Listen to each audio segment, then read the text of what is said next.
सुनबाई आहेत आणि तिच्याशी तुमचं नातं खूप छान आहे, कारण आम्ही बऱ्याच कार्यक्रमांच्या माध्यमातून तुमची जोडी पाहतो, तुम्ही ती कधीतरी येते तेव्हा.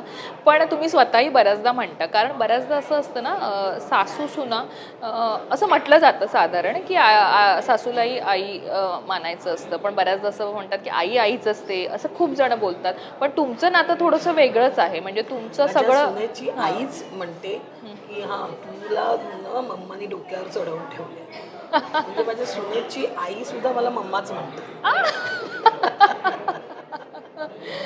आणि त्यामुळे आणि का सांगू का, त्या दोघांची लव्ह स्टोरी, माझ्या मुलाची सुनेची लव्ह स्टोरी 12 वर्ष चालू होती. म्हणजे तेव्हा जर मी त्यांचं लग्न करून दिलं असतं तर मला 8 टाकलं असतं बालविवाह केला यांचं. आणि 12 वर्षांनी पण त्यांना अरे करा रे लग्न म्हणून मग त्यांनी लग्न केलं. नाही तर त्यांचं बरं चाललं होतं ते.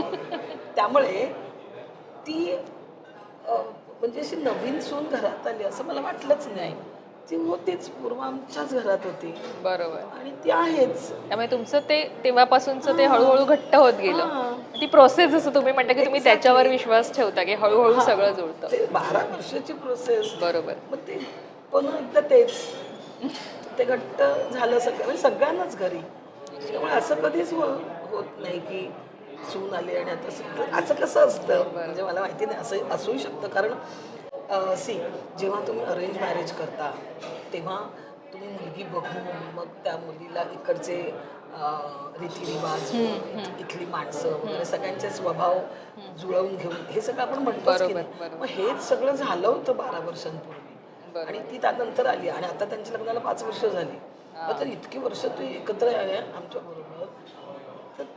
आणि ते पण ना खरं तर आमच्यासारखं येडं आहे, त्यामुळे ते पटकन मिक्स झाली आमच्यामध्ये. आम्ही सगळेच तसे आहोत आणि मस्तीखोर आहोत, त्यामुळे ते सगळं जुळून आलं रेशीम गाठी. बरं आता म्हणजे मी नेहमी जे सांगते ते ती मला सांगते. आता ती नाही आहे, ते दोघे गेलेत पुण्याला, त्यामुळे हा इंटरव्ह्यू बघितल्यावर कदाचित मला ओरडा मिळेल की का बरं?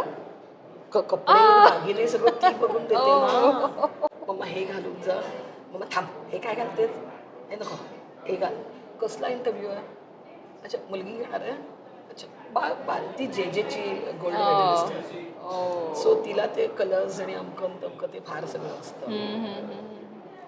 त्यामुळे हे तिला माहीत नाही आहे, त्यामुळे माहिती नाही आता तो हा इंटरव्ह्यू बघितल्यावर काय करेल.